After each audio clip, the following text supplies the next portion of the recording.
ரோமர் 16ஆம் அதிகாரம்.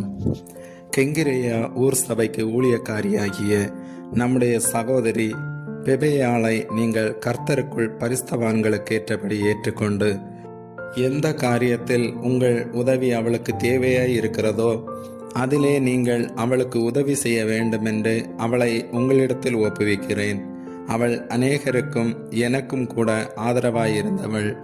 கிறிஸ்து இயேசுவுக்குள் என்னுடன் வேலையாட்களாகிய பிரிஸ்கில்லாளையும் ஆக்கில்லாவையும் வாழ்த்துங்கள். அவர்கள் என் பிராணனுக்காக தங்கள் கழுத்தை கொடுத்தவர்கள். அவர்களை பற்றி நான் மாத்திரமல்ல, புறஜாதியாரில் உண்டான சபையார் எல்லோரும் நன்றியறுதலுள்ளவர்களாயிருக்கிறார்கள். அவர்களுடைய வீட்டிலே கூடி வருகிற சபையையும் வாழ்த்துங்கள். ஆகாயாவிலே கிறிஸ்துவுக்கு முதற்பலனாகிய என் பிரியமான எப்பனத்தை வாழ்த்துங்கள்.